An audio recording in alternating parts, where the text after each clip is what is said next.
Sunday, October 18th, 2020. This is episode number 8 of the Factorio podcast. My name is Blake, and this is Paul. Hello, Paul. Hello, Blake. Hey, how's your week? Oh, it's fantastic. Mm-hmm. Winding down on a project, starting a new project on Monday.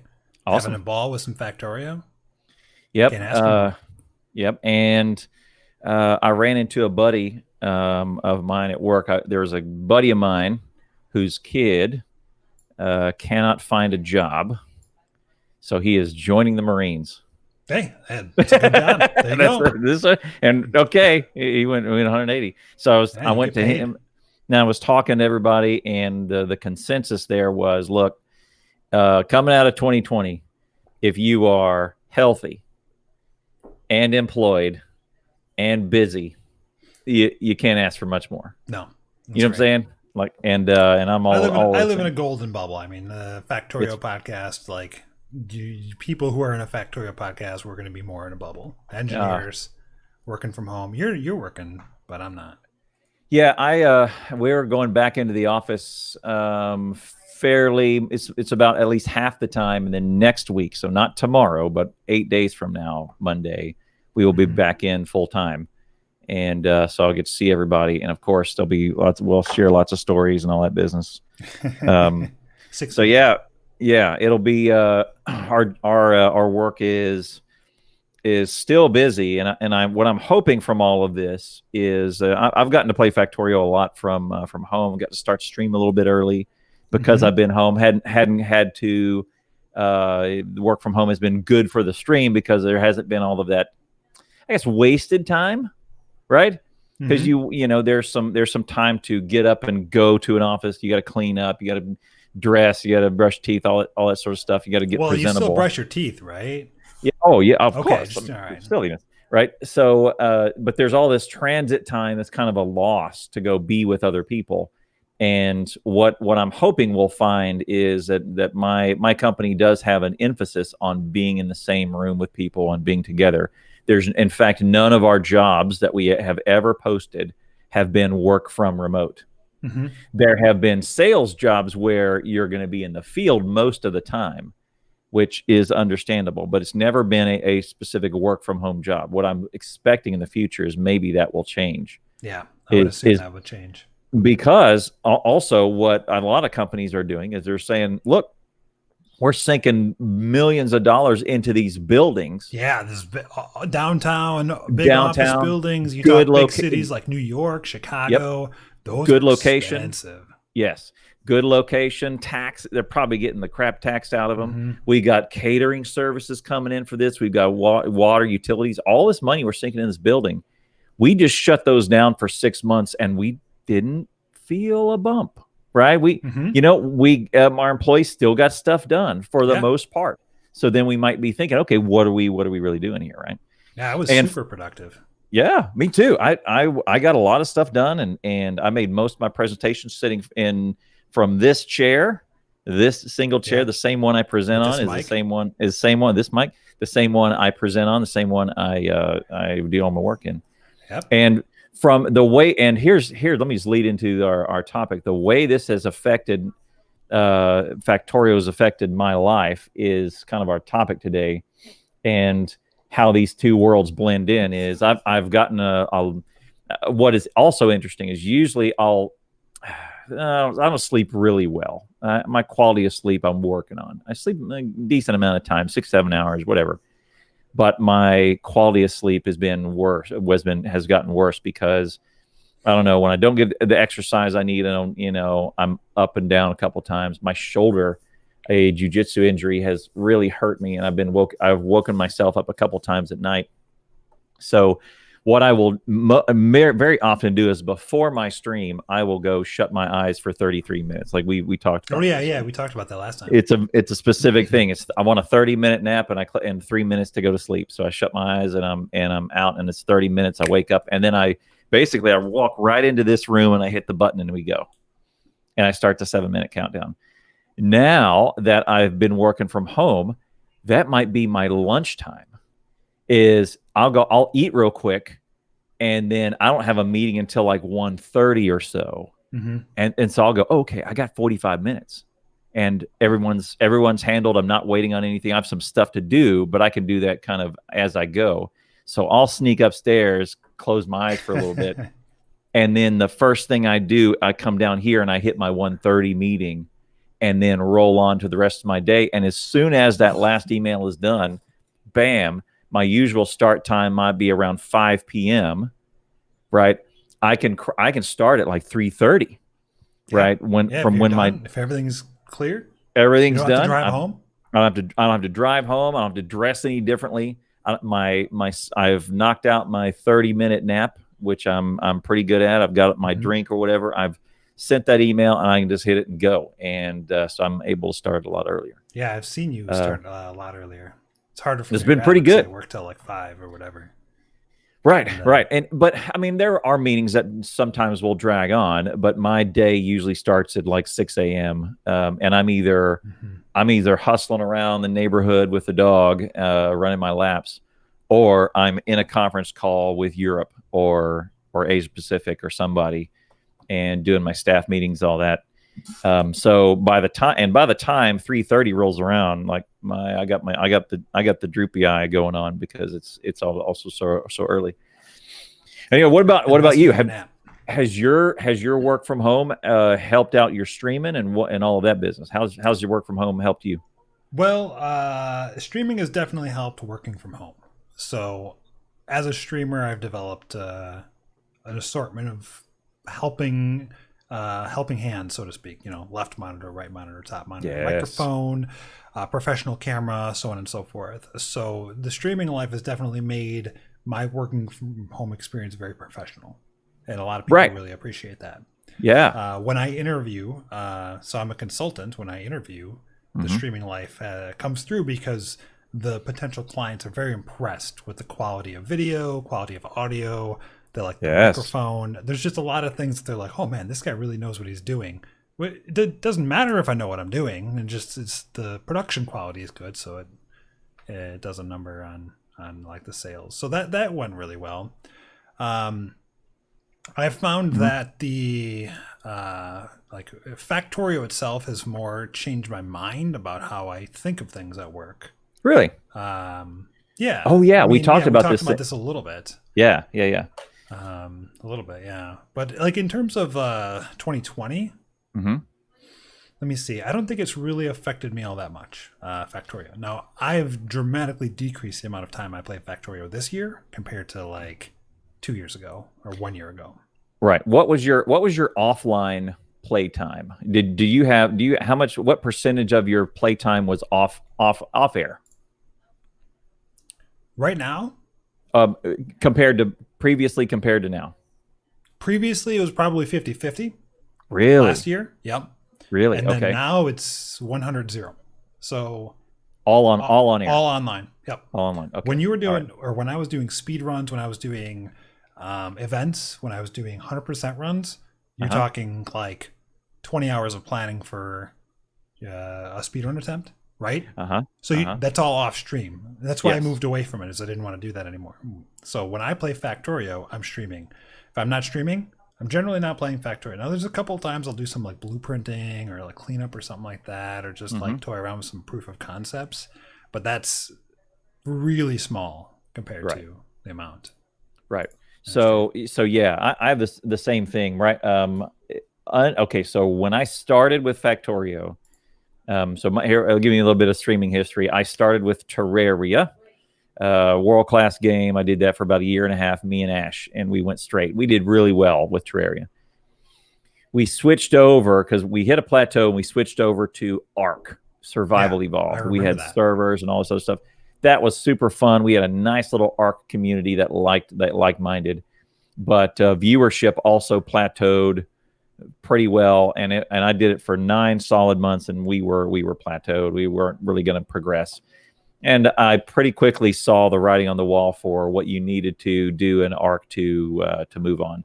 Plus, the game was not. They were making some bad decisions with the game, all this stuff, right? Yeah, you didn't like where it was going, and it didn't have that long-term potential. It wasn't like a 4,000-hour game. Right. And so Factorio, I moved over, and my partner on my other podcast is Badger. And William Bishop, the video game Badger, comes over and says, "Hey, I have a game to recommend you." It's because we were talking about the trap of early access, right? And how it's generally it is a bad deal. You will almost never get a recommendation from me to spend money on an early access game. Correct. Because same for me. I'll almost never recommend it. Almost never, unless you get a steal of a deal, right? And it's $5. It's gonna be a $20 or $30 game. We know we're working on it. Here's a game for $5 if you want to onboard early, right? Something that where you're not gonna get burned. You're not gonna get hit for a $5 game. But you'll almost never find me recommending an early access game. And Badge says, "Hey man, I speaking of early access, there is this one shining beacon in the early access community, and it's called Factorio. And it is amazingly playable." Was his description. He says it's amazingly bug free, amazingly playable, and pretty addicting. And he says if there pretty is addicting, just a little bit, and he said if there was ever a early access game that I could recommend, we just spent an hour crapping on early access games verbally. And he says, but I have to admit, there is this one that I'm interested in. And and he says, and it's not night. And but we still crapped on it because it was $20, not $19.99, 2000, going in the face of hundreds of years of capitalism and marketing research that say that 1 cent is absolutely worth its weight in gold. For a customer sentiment to look at something and say 19 and not 20, it makes a difference because we're dumb humans. Yep. But it sure works. But it is absolutely functional, and it threw works. it away. And so they said, 20 minutes nope. talking about that. You said, "Oh man, this company, there's no way they're going to make it. They're selling There's for no way, $20. right. This is marketing 101. They haven't even gotten to marketing 101." Right. But it's also good because it shows that their sales drive was not about trying to sell you. Their sales drive was make a quality game. Yep. That's it. And so that was what also interested me in that, is saying, okay, this may be another, because Badger and I just have a lot of history with Terraria, and they are very much against the grain, very much against the norm. They sink tons and tons of engineering hours into stuff that does not necessarily produce a return on investment, but they do it because they have a high standard for quality, and they love their game and they love their community, and the community is trusted to support them on it. So I jumped into this little game called Factorio, and I started streaming it, and no or very little loss in viewership, and it was off from there. And I went, okay, here we go. And I think for about a month, I played a little on and a little off. And then I went, okay, if I'm really going to do this, and this is going to be part of my streaming life too, I need to limit my off-stream time in Factorio, because I don't want to get burnt, right? And so then I purposely, when I started, I said, no, I'm not doing this off air. I did a couple times, but then I'm not really doing this off air. And that's tough. That's a different experience. A lot of people who are listening, a lot of people in chat, if you've never streamed before, putting yourself on a schedule and say, I'm only going to play games on the schedule, is a very different experience than just like, oh, well, I have an hour, I'm going to play a game. I have 2 hours, I'm going to play a game. What do I want to play today? Let's just browse. It's you're setting aside time. You're making an appointment on your calendar that says, I'm going to play this game at this time, which maybe a lot of parents do because they only have like this much time available. But most people have more time than that. Yes. But what you're also doing is you're saying, not only am I going to set aside this time to play, I'm setting aside all this other time to specifically not play it. Yep. Right. And there's two sides of the coin. I specifically steer away from Factorio when I'm not on air. And it's done that very intentionally. And here the Tale of Two Cities is coincide that with me and Badger. I am not burnt on Factorio. I have a laundry list of stuff I want to do, right? And Yep. I can't really see an end to it, Yeah, you got to do C block, and I got to do space exploration. right? Badger is never adhered to those rules, and he is burnt on Terraria. Yeah, Yeah, he's burnt he out. plays a lot of off air, and he does a lot of fiddling around in it off air. In maybe the last 6 to 9 months, he has steered away from that. But early on, when he was doing his thing, he's getting partners, doing all the stuff. He was doing it on air and off air, and now we reach this time to where he's going, I can't, guys, I'm struggling to do this, you know. Mm-hmm. And I think that's what I did not ever want to run into. And that's a And weird experience because you're playing a game because you like to play a game, and then suddenly you feel like you're supposed to play the game, but you don't want to, and yes, you're burnt yes, out. But it's your job. it's your job, right? It's That is how. Okay, so I've got you and I both have other jobs, and you and I yep. have this a second job, and we do things. Yeah, right. We have these things. Okay, Badger eats by playing Terraria. That's it. Mm-hmm. By speed running, right? He's a big speed runner. And speed running. Yeah. Well, he could do other things if he wanted to. He could do sandbox bases, and he could do traps, and he could do all those Yeah, other yeah. I things. mean, he can, but we both know that speed running. Anyone who's thrown a Rest. video Right. on a feed on Twitch, when they're speed Yep. running, when they're doing something big, when they're doing something important, that's when they get the big viewers. That's when they get the Correct. big money. So, Correct. like an FTL streamer, I was watching the other day. Mhm. They what they do is they try to get how many games can they complete in a row without losing. Yes. On the hardest mode. Streaks. You Right. get streaks. So they go 1, 2, 3. Oh, they lose. They go back to 1. They make their money when they get that 25 streak. Correct. The money rolls in like nobody's business. Yeah, That's it's crazy. what they got to go for. So like when you're a speedrunner, if you're dependent on that money, you got to Yep. speed run. You got to gotta speed run. do it. You got to do it. Right. And yeah. So and I'm not speaking out of turn here. This is public. You just need go to his public Discord and see his thoughts. Need only go to his Twitter feed and look at his thoughts on this thing. This is not public. These are not private conversations I'm exposing. These are public sentiments that he has expressed on his stream, etc. So, and it is very real. It is a very real feeling. So early on, I said I'm going to avoid that. I'm going to look down the road. And if I'm going to make this happen, and I'm going to spiritually stay in this, because because what I need to do when I sit in this chair, I need to have a fire for it. Mm-hmm. And if I don't bring the fire for doing cool stuff, then it's going to show, and it's going to everybody's going to see right through it, right? I'm going to lower it, right? I'm going to have a lesser experience than when you come see me, right? So.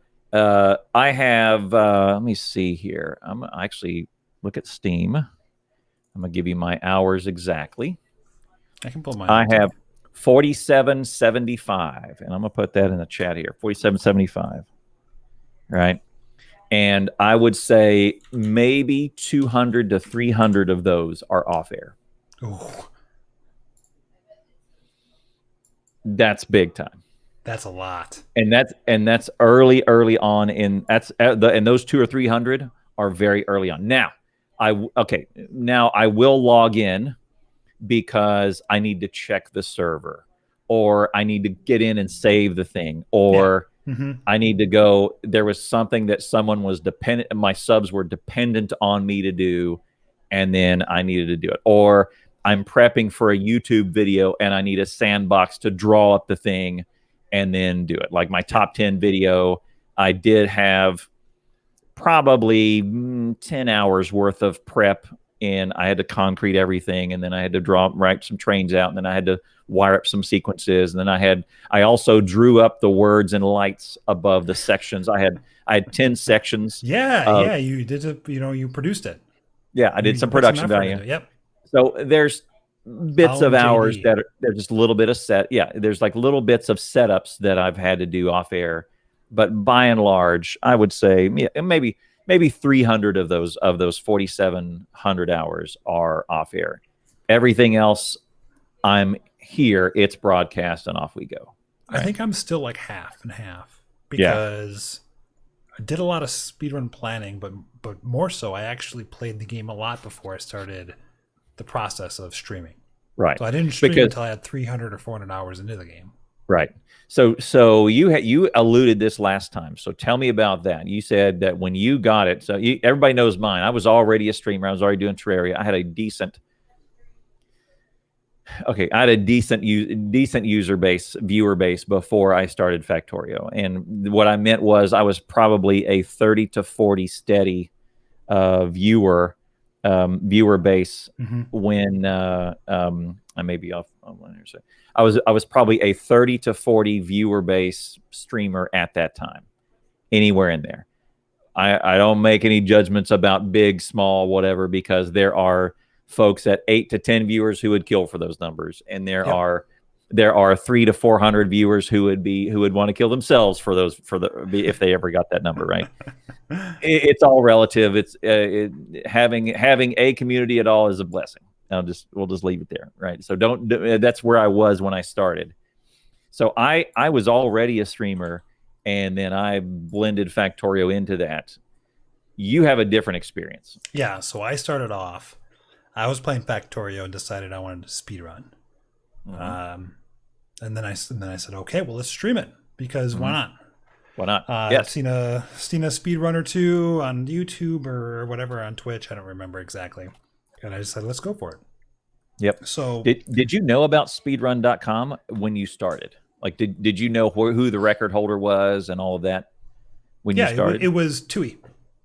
Yes. I Tui remember. was the record holder with the default settings. I'd watched his run a bunch of times, and I said, this isn't the way to do it. I got a better way. And then I would go in there and I would post numbers like 7 hours, 6 hours and 30 minutes.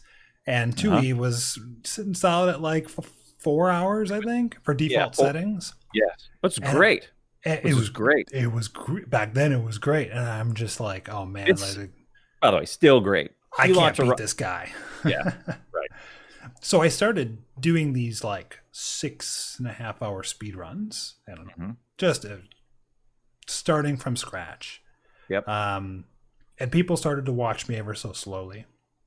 Just like, 5 viewers, 6 viewers, 10 viewers.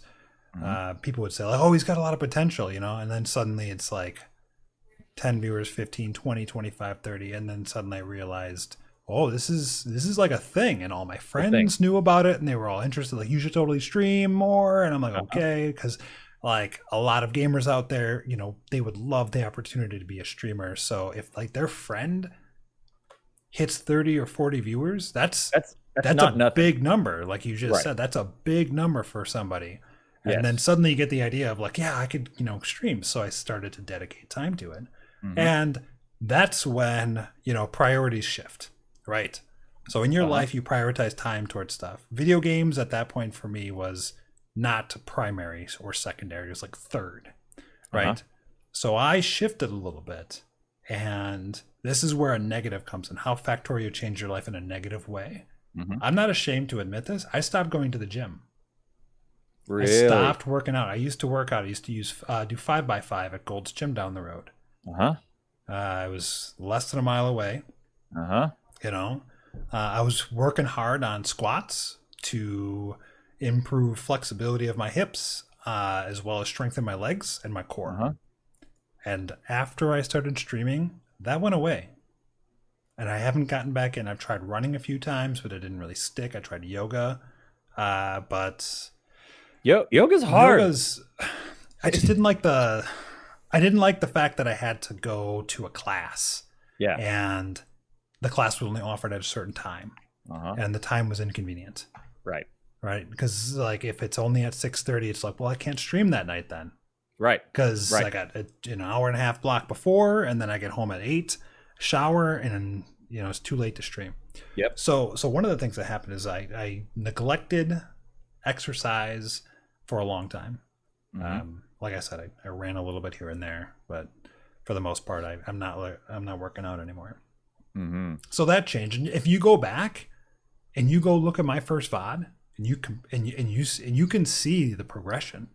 Really? Like you can visibly tell it goes like the weight, and then I think it went back down a little bit as I adjusted my diet, because when you Right. stop working out, your diet changes. So I had to change my diet Yep. because otherwise you're going to gain weight. So Yep. anyway, there I was now. I'm not working out, and everybody at work knows me as the Factorio guy and the streamer. Like, Yep. that's who I am. That is my identity. now. Really? That's what all my friends and my that's what people talk about when they describe me. Like, oh yeah, Paul, like he plays the harp and he's a Factorio streamer. Right. It's part of your I don't- identity. Yeah, I don't Right. play the harp anymore either, but What? You do. No, You I don't. do. It's I play the piano, but not the harp right now. But that's another thing that got deprioritized Really? because of Factorio. You played the harp for me. I bullied you into that. I know, but that was like, yeah. I freely admit that. By the way, I thought it was amazing. Like everybody that saw that thought it was super amazing. That cat just hissed at you. Yeah.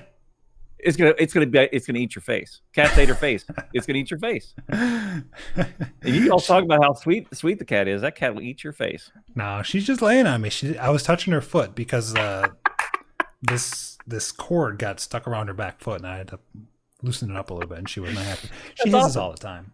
Oh, right. See, that's a bad sign. My dog never she's a growls at hisser. me.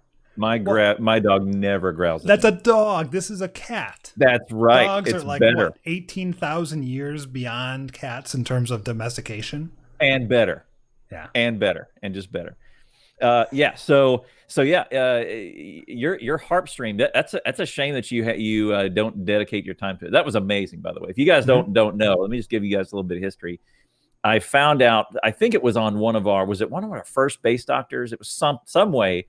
Somebody told me, or you told me that yes, I play the harp, and I went, "What are you doing on? Why aren't you playing the harp on stream? That would be amazing." Twitch loves that sort of stuff. Yeah. The cooking, making music, any sort of things that branch them out of gaming, they are betting money on. Like the Bob Ross thing. They are trying to push into new industries all the time. And I said, playing the harp instantly sets you apart from all the other streamers on planet Earth. And especially Twitch partners who play the harp, you're probably in a group of 2. Prove me wrong. Change my mind. Right? Yeah, there's only like 12 people who play the harp in the world, so the chances of them being a Twitch streamer. Right. Although I do know one YouTube harpist who's really popular. It would be cool if she ever went on, Twitch or something. Right. But I was saying that you could easily differentiate yourself and grab some attention because you got the purple check mark, you got a good viewer base, you have a good community, and you playing the harp. You can make some noise. And so I just basically bullied you into, okay, when's the harp stream? Let's go. And you're like, well, I got to go get some strings, and my fingers are not calloused, and they're going to hurt. And I got to practice. And all this other stuff. So I just to bring everybody up to speed, I bullied Paul into streaming the harp one time. It was a Monday night, and it was amazing. And everybody was just blown away. And it was so good. Yep. I remember that. It was great. Yep. And I'm super proud of you for doing it. I don't think I ever told you. I'm super proud of you for doing it. It was great. Yeah, it was great. So after streaming kind of picked up, I was doing speed runs, and now I'm at like 70 to 100 viewers or 150, whatever. That's when I started doing, and this was a really interesting time in my life that I want to talk about, is I organized a group of friends who were at my job to do some multiplayer speed runs. Yes, and I remember that. I tried to wrangle people. Okay. And it's harder than you think to get a group to do what you want. It's really hard. Amazingly hard to do what you did. And what I learned a lot in the process, because some people had different level of commitments. I said, hey, you want to do multiplayer speedrun? It's like, well, how much time is it going to require? Is their first question. It's Right. like, well, not much. Wrong. Lie. It takes a lot. We were doing it semi-casually. Other people were really interested. They're like, oh, I want to do it. Some people wanted to do certain things, but they didn't want to get too involved in making the science. I said, well, we need builds. Like, we need actual science builds. And they didn't, some of them wanted to do it, some of them didn't. So I took that as an opportunity to learn and understand how it is that you can get a group of people to work together to do what you want them to do, which is a huge component in jobs, Leadership. workforce, Leadership. leadership. Yep.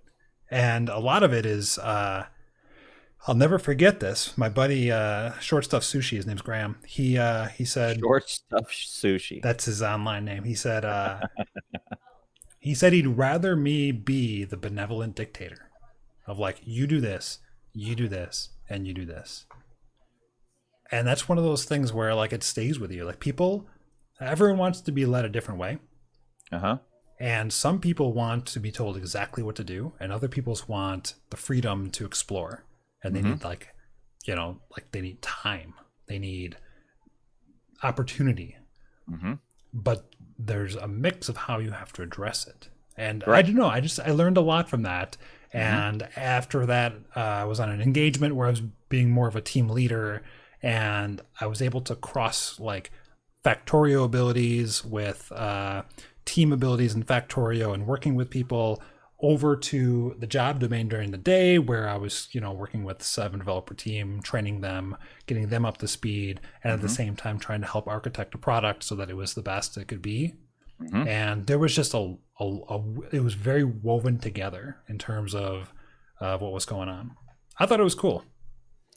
Yeah, that is super right. I mean, I use leadership stuff in all the time, and my strategy will be, okay, here I'm gonna let's talk about your next steps.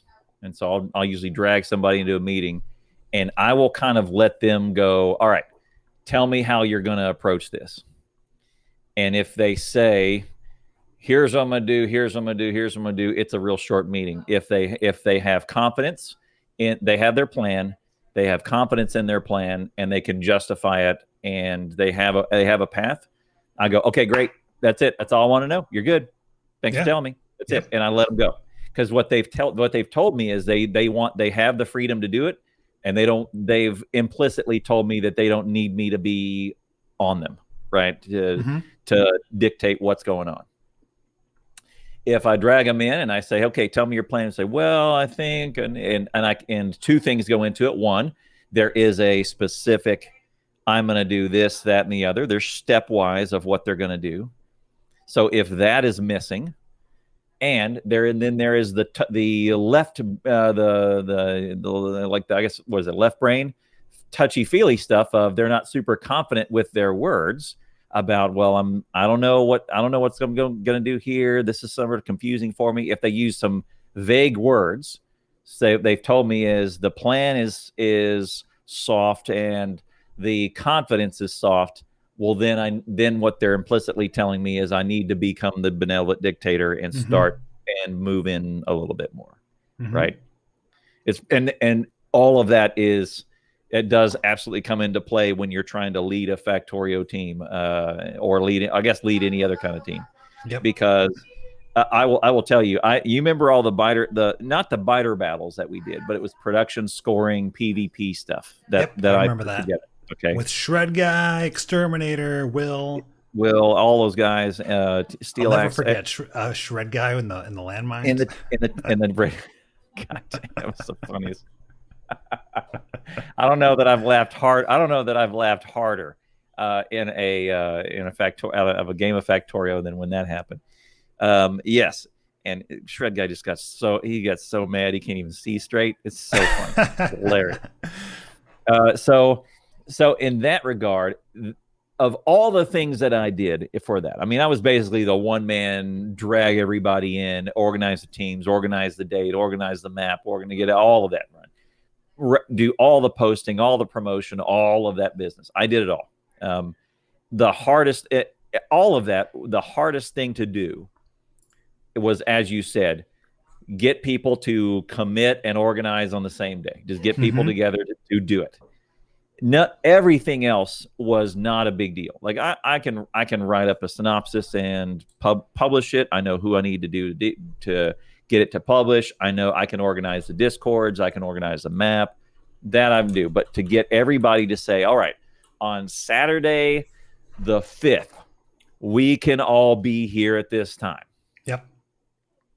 It's a nightmare. It It is an is. absolute nightmare. It is. And the more people you involve, the worse it gets. It is. How can you field a team of 5 on this date? Can you imagine being somebody who orchestrates those like dog agility courses, the tournaments and stuff like that, where you have like 100 people coming in with their dogs and Well, like those types of things, those community events where you're like putting together like big event, tournaments and stuff. right. But at some It's the point, same thing. well, at some point, you just go, all right, the venue is available on this date, and the event is big enough to where I don't really have to hunt down people to attend. I just put the event out there, and I know they're going to come because we Mm-hmm. have $100,000 worth of prize money sitting right here. Oh, that'd So be all nice. I really got to do is venue, prize money, and advertising. I don't have to organize anybody. They're going to come to me, right? They're going to, if they want 100 grand, they're going to be here on Saturday the 22nd. If they don't want 100 grand, then they're not, right? Mm-hmm. That's the ultimate in sort of event planning. Yep. Where we are with Factorio, we're going, come on, guys, this is going to be great. We don't have 100 grand. We don't have we don't have a venue plan. We can put that down, but you have to whether or not the event is drawing people in or whether you're drawing them to the event. And in your case, and in my case, we're drawing them to the event, and Mm-hmm. that's the harder road, right? Mm-hmm. You're having to convince them that their time that they invest in all of this is going to be fun and worth it, and we're going to kick ass and we're going to do all the stuff, right? But it's at some point what you would like to do is cross over to where now the event draws the people and you don't have to do that anymore. Mm-hmm. So has Right. your event planning and podcast or not shopcasting and organizational stuff that you've done in the Factorio community helped you with the other side of your life, personal or professional? No, it took away from it. I spent so much time doing all that stuff. I already had skills and I had presentation skills. I had all these others, broadcasting skills. I had all this other stuff. I had all the equipment. I had all this stuff. I'm going to be a broadcaster in some form or fashion. This is what I'm going to do. And so I was doing the opposite. I was taking what I want to do and what I want. I'm just gonna do this. And that was trying to find an outlet for it. And that's when I found streaming. I went, Mhm. oh, what is this? So to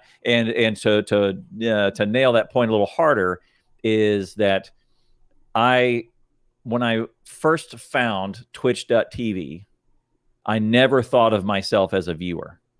The moment I saw my first streamer, who was Lethal Frag, and he was playing Faster Than Light, to bring it back. Yeah, I know him.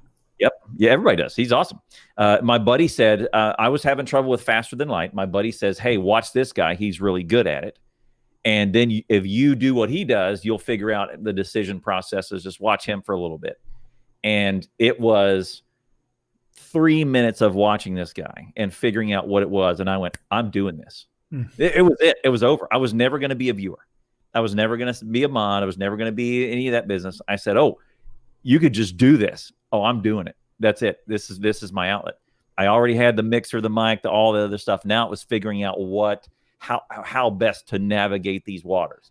But from the minute I saw it, I said, I'm doing all of this. This is what I'm doing. I'm gonna be like him. That's what I'm gonna do.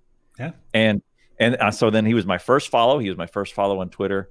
And this is a guy who hits the button and there's 1,000 people show up instantly, which is insane. That's insane. It's insane. That would be pretty cool. That'd be pretty cool. It's so cool. It's you can't think about it too much if it's yours, because your mind will melt.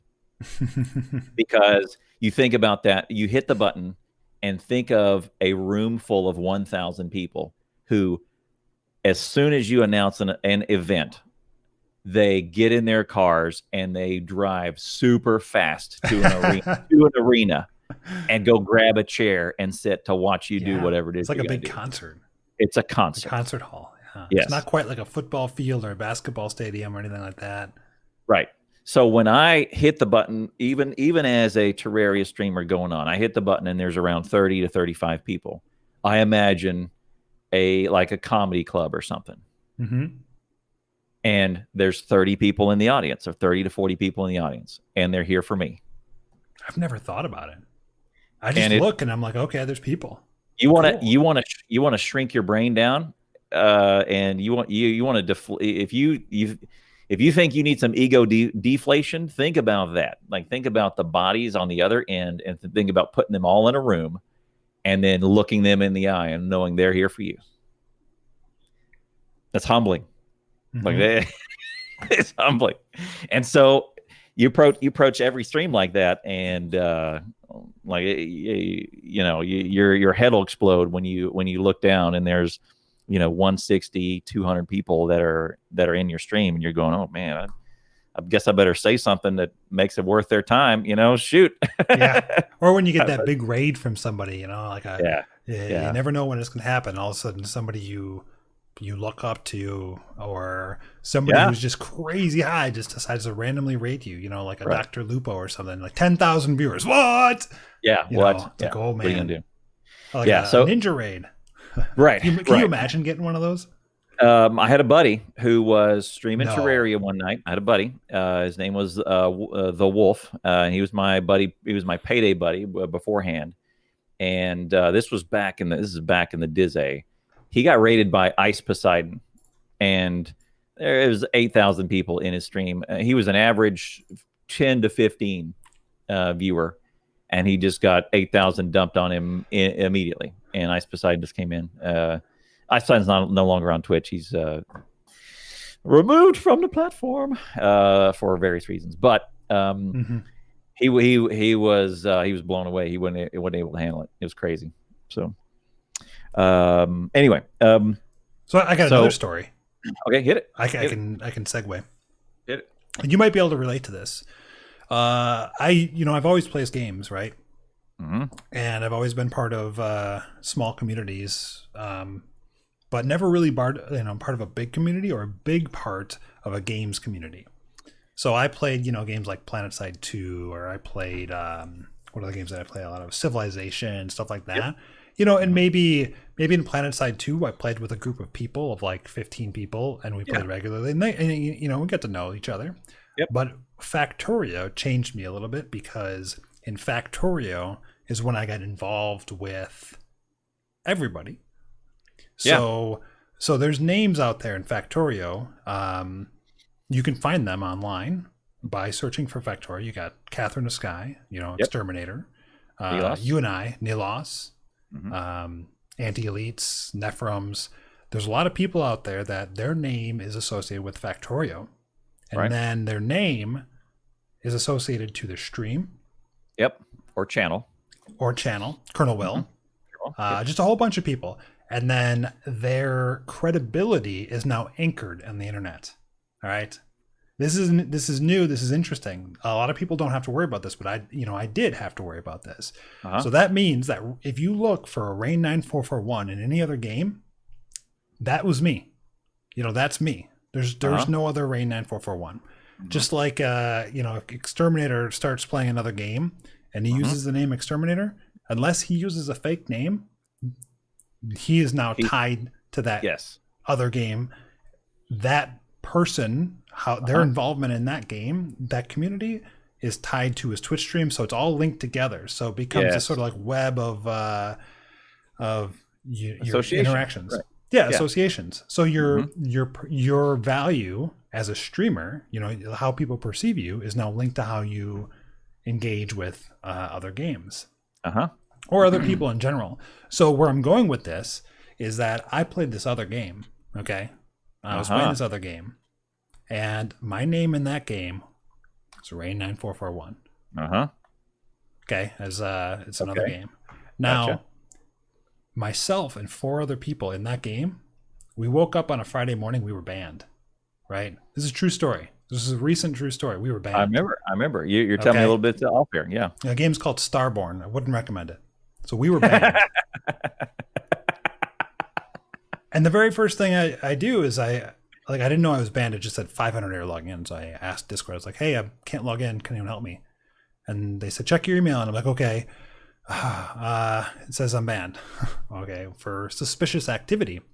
Uh-huh. And my first response, okay, is, oh crap, I'm banned. I gotta, like, how do I get unbanned?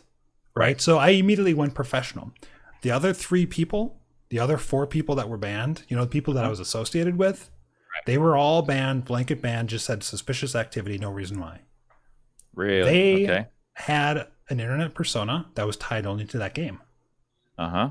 So they could be childish, they could scream, they could spam Oh, Discord, they could do anything they want. They could be rude, they demand things. I couldn't, yep. because anything I did was going to come back to this stream. And Yeah. that could affect my viewership. It could affect my potential future. They could come on Twitter and say negative things about me. Right. Uh, maybe like that happened to somebody that recently in this Uh-huh. past 6 months. That has a Uh-huh. huge toll on you because it's all linked together. Yes. And in some cases, it's your personal relationships that Right. come into play. So we're talking about Badger here. Yes. And by the way, what we talked about 30 minutes ago, your work persona, Yeah. your professional IT work persona, you're known as, oh, he plays the harp and he's Factorio streamer. Yep. I try to keep them separated. I try not to tell clients unless I have Right. to, but some of But them know. some of them know. But now, if I were to Google Rain9441, I am going to see speed run record broken. I'm going to see awesome harp stream. I'm going to see all this stuff about deal broadcasting, and then I'm going to see pee pee poo poo head f this, blow me down, Yeah. all this other stuff and spamming in Discord, right? Yeah, and Yeah, then it's all on the internet. Once it's there, you can't get it off. it is It's never there. gone. It's just there forever. Even Twitter, right? You post something on Twitter, you delete it. There's bots out there that scrape Twitter and they keep all the They'll deleted save it. stuff, Yeah, right? You know yeah, what yeah. I'm talking about. Yep, So I do. there's no way to undo when it comes to the internet. So Yep. now I'm in this situation where it's really cool that I'm part of a community, right? I can make YouTube videos, I can share things. People know my name, they enjoy it. They really like stuff that I do, or not everyone likes me, but a lot of people really enjoy the content that I put out there.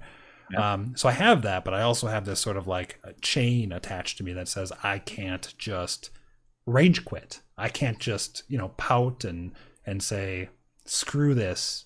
I quit. I have an obligation Right. to Factorio, not the stream, but to Factorio at this point because of the stream, the content that I produced. Yeah. True. True. Yeah, I would agree. I would agree. It's you're inexorably tied to it, and I mean, I think as we ingrain ourselves a little more into the internet and into like the information age, we're not at some point we're not going to be able to be jerks on Facebook without repercussions, Mm-hmm. right? I mean, Facebook, it's different because it's like enter your first and last name on Facebook, and then you connect with people in real life. And real life connects you to your online persona, right? That's not the case in other places. You could be an anonymous person you can be an egg on Twitter and go connect with other people online, but Mm-hmm. you get to have the shield of no first name, last name, address, city, state, all that other business. You don't have to put that up for most of your other properties, right? Your online properties. But now, at some point, we're rapidly approaching where our electronic persona and our physical persona are gonna mesh together Yep.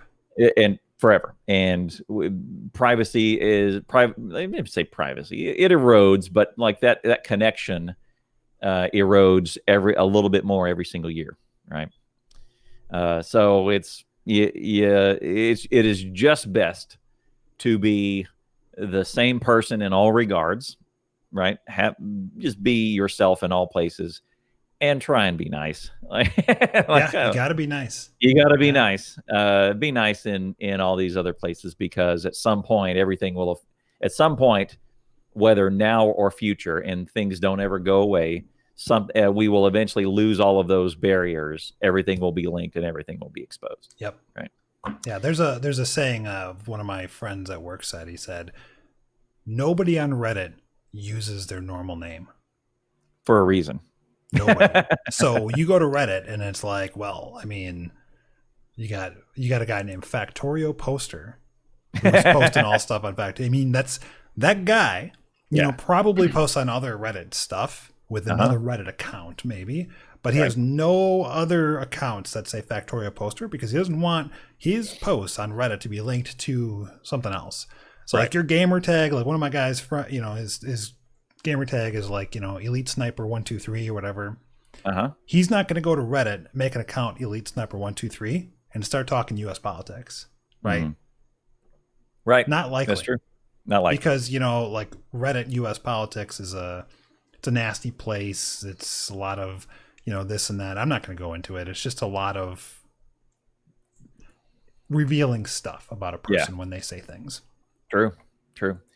Yeah, it's that persona is going to erode. I mean, at some point we won't be able to do that. Like we will not have the privilege of anonymity at some point. But yeah, so we just got to be nice. Got to be the same person online. I don't have the same. I don't have the same deal as I do in professional and streaming. Those have largely been kept separate. Not that. I mean, I think there's there is one awesome story.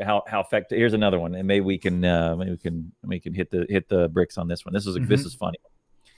So I was fortunate enough during all that time I was organizing those community events. I think this was 2017, 2018.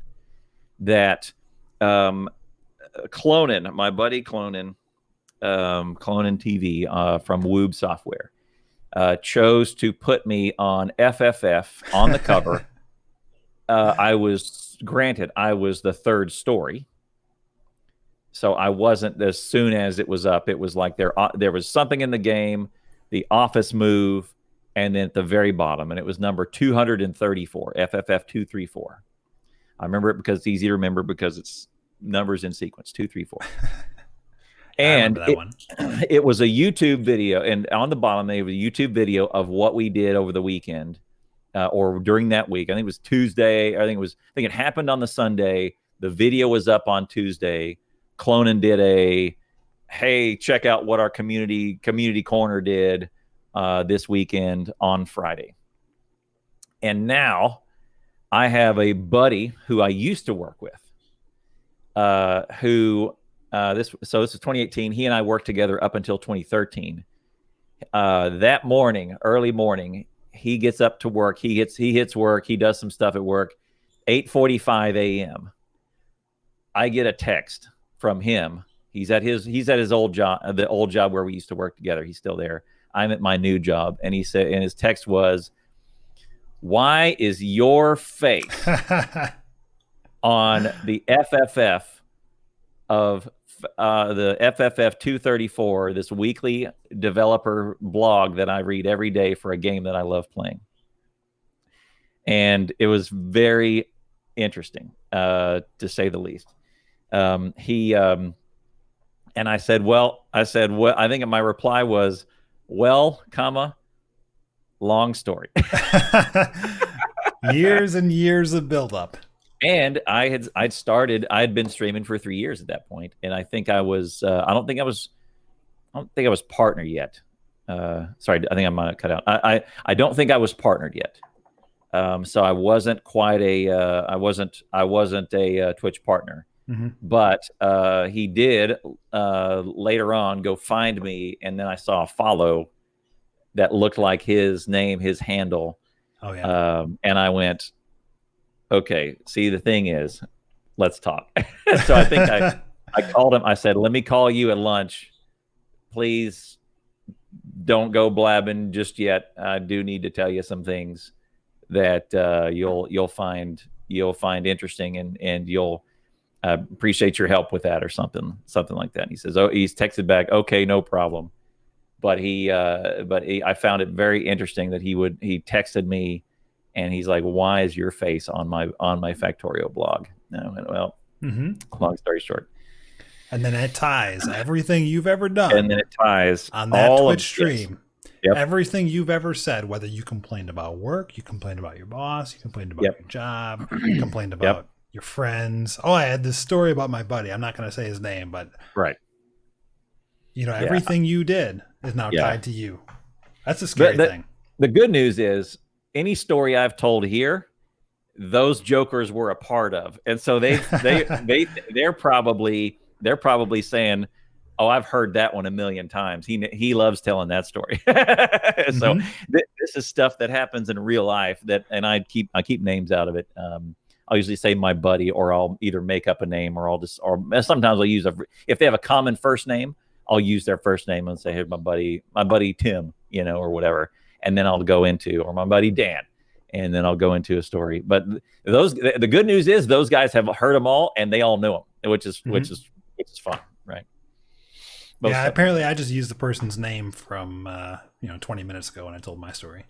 Oh yeah, it's short stuff sushi, short stuff sushi, right? Freaking Tim, Anyway, so that's great. Factorio has also affected my life. One of the funny parts I will tell you, when I first got into Factorio, the thing I said was, "Wow, this game is great." You play, I said, I was telling Badger, I said, "You play Terraria for a living. I, on the other hand, am motivated to abandon my job and my family to improve the efficiency on my Factorio builds." Like that's how addictive this thing is. And ridiculous. it is not to be trifled with at all. And I also, tongue in cheek, I also encourage, when someone says, "Hey man, I'm thinking about," I get this all the time. They'll come into my stream and they'll say, "Hey, I'm thinking about buying this. Can you recommend a strategy, or can you recommend this?" And I said, "Well, okay, first off, I can't recommend you buying this." I said it would be a lesser impact on your life to begin using illegal street drugs today. Like you would do better. Yeah, Your life would be impacted less if you just went right into a street drug addiction.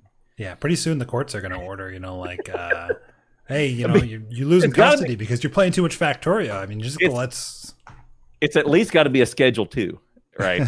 I'm not saying we got to go to Schedule 1, but it's a Schedule 2.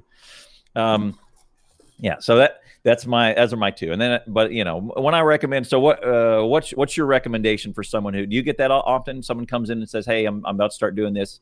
I'd like to play this. What are your recommendations?" What would you what do you say to them? Or do you get that often, or what would you say? What would you tell them? I always say there's no better game for the hours played per dollar ratio. And that's what a lot of people go by. It's like, I've never had a game where I was able to get so many hours into it for so few dollars. Yeah, so just go for it. Just buy it. One of the greatest returns on investment. I mean, compare that with a movie, right? Compared to that with what I paid. Well, I guess it depends on who's going to the movie with you, Well, for the amount of money I paid to go watch the Avengers Endgame in the theater for my family, versus, and how much enjoyment I got out of that, which was pretty high, versus what I paid for in Factorio, what I paid my $20 at the time for Factorio, and all the enjoyment I got out of that. It's you're right, it's no comparison. I tell them my recommendation is, look, if you want to get a good feel for what the game is, you can download the free demo, but you should be warned that the demo does not reflect the depth and the breadth of what you can do in the free play version of the game. So take the demo as the feel of placing belts, the feel of operating machinery, the feel of smelting, and the feel of pressure to do things, to get moving, and the pressure to progress.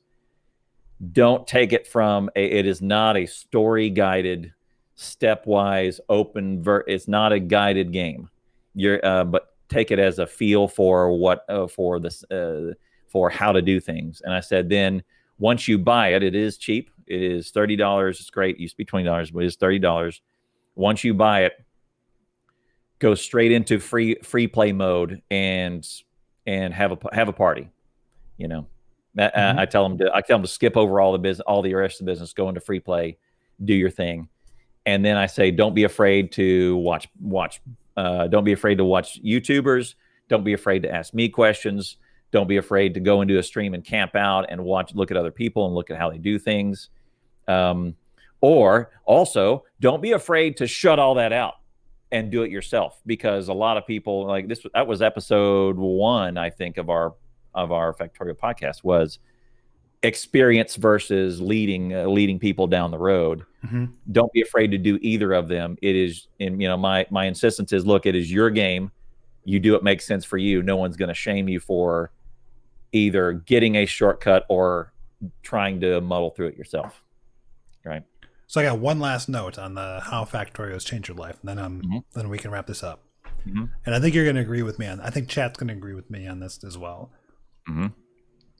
There's a long-term impact to my expectations of a game now. My standards for what a game is in order to be good have been significantly raised. I don't like it.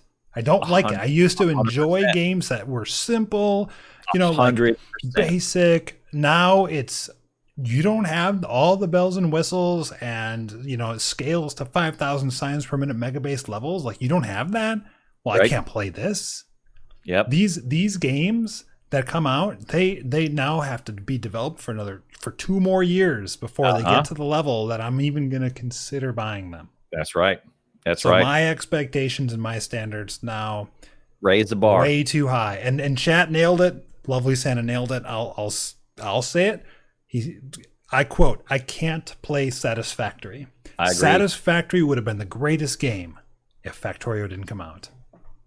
Yes. If Factorio didn't exist, Satisfactory would be the game that we all play 4,000 hours. That is such a good insight. But because Factorio is there, Satisfactory is unsatisfactory. I agree. Oh sad. My goodness. That is a brilliant take. If Factorio was never there, we would be head over heels in love with Satisfactory. There's only one other game that has done this to me. I agree. One other game has ever done this to me in the history of gaming. EVE Online. Yeah. I don't know if you've ever played it. They have not been surpassed at all by any game.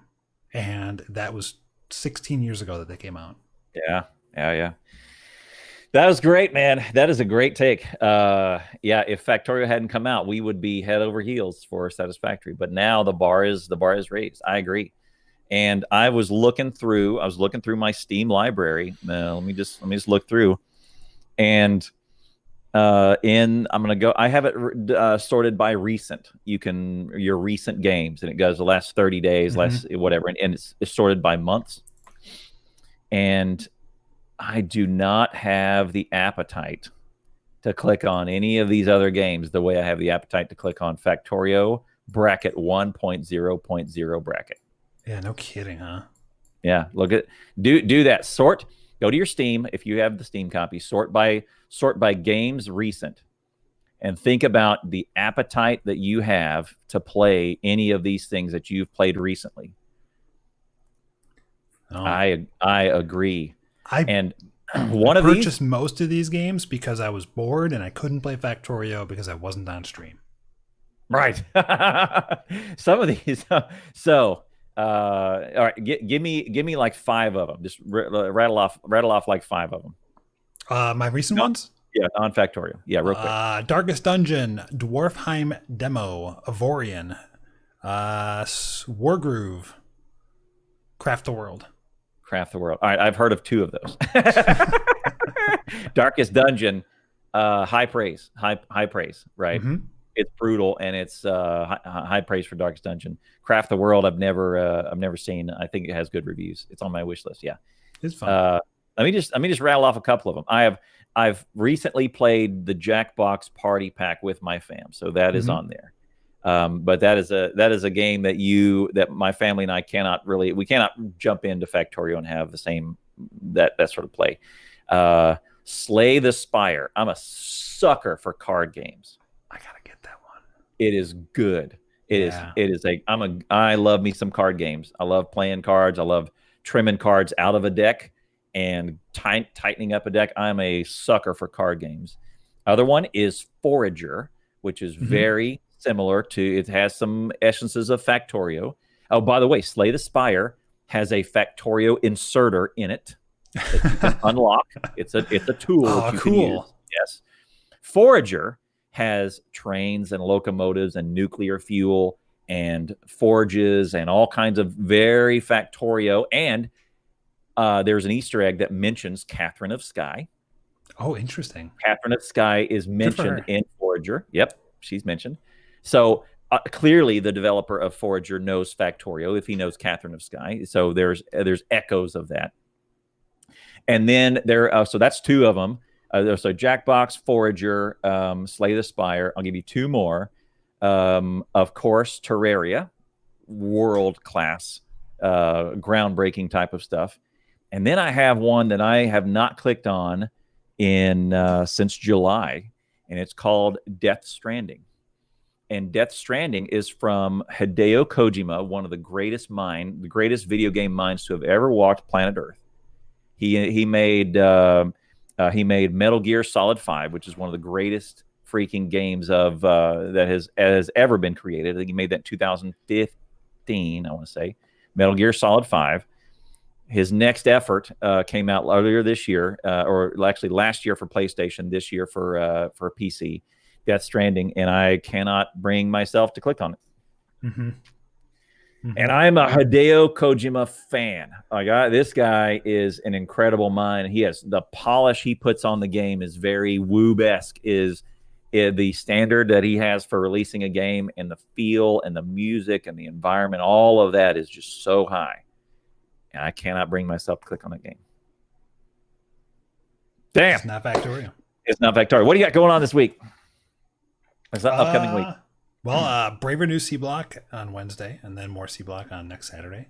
So it's more the usual. I think we're nearing or rounding the 80% mark, I would assume.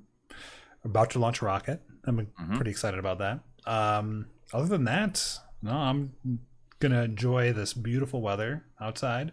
I don't know if you noticed that. Anyone who hasn't noticed, it's fall in the northern hemisphere, and it's just past peak. So I've been trying to spend as much time as I can outside. Yep. It restores that sanity, right? I've been saying stay sane, stay healthy. Those are the two things. It's actually a lot of traits in video games where you have sanity and health. But anyway, like COVID, sanity, it's hard to keep your sanity sometimes. We need it. Especially with the election stuff too. Yeah. But that's a US thing. Yep. So keep that sanity high. Walk outside while you can. Did you vote yet? Have you done early voting? I just got my ballot. Okay. I did it in person early voting, and I've got some stories I can tell you. We should, if you want to do Base Doctor, let me know, and we can crack wise together on non-Factorio subjects, and that's one of them. I've got a story. Oh man, I've got a story. And so, okay, so for me, I'm off Tuesday, Thursday. Those have been pretty good days for me. My Nuke the Base day is Wednesday, where Twitch support follows and support and subs and all that business actually drops nuclear bombs on my Factorio base, and it sucks. I'm progressing on that one. That's Wednesday. On all the other days, we're doing space exploration. What our mission in front of us is, we're going to set up a energy beam that can shoot at another planet and kill biters. We're going to set it up.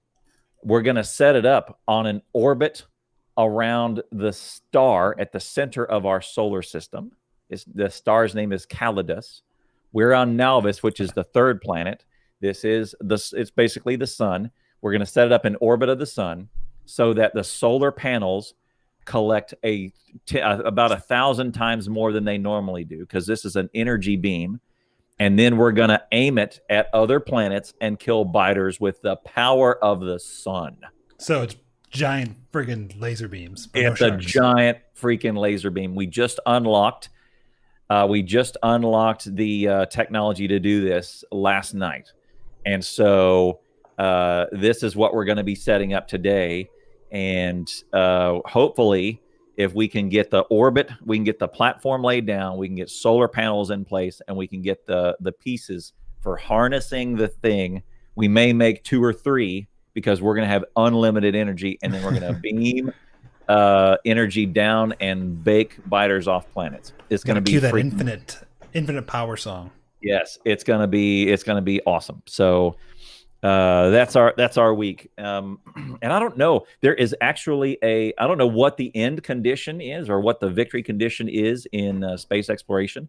However, there is an interesting technology that says it's something like 10,000 science of the highest level science at 60 seconds per cycle. Mm-hmm. And it says spaceship victory. And so I think that's the end victory condition, because it's certainly not the victory condition that Woob has vanilla out of the box, which is launch a rocket with a satellite, or just rocket, anything. That is step 1 of your 12-step journey into space exploration, is launching your first satellite to explore your first planet. We're talking other systems that you need to go warp to and all this. So we're still working through that, but we have not yet cleared the biters off of our home planet, and that our mission is to have an energy beam at the center of our system that can clear off whatever we need to. That sounds so cool, man. Every time you talk about this, every time I see you play it, it makes me want to play space exploration. But I can't, because I got a laundry list of stuff to do in Factorio. Well, that's right. And I can't just jump ship on one playthrough to go to another, even if like you can build ships in that other playthrough and actually jump on the ships. There's just we're flying around. We're flying around on ships. It's tough. Awesome. I don't know how people do it. I don't know how people just like that first week that we played, where we were up till 2 a.m. every night. Yes. You know? Yep. And we've all done it. We've all done it. That never actually went away. Just throttled my time. Yeah, that's why we like it so much. Thank you very much for being here, and appreciate you, everybody who has attended the live version of this. You want to attend the live version, click on the link down in the description below. There's twitch.tv/Rain9441. We always broadcast live from his channel.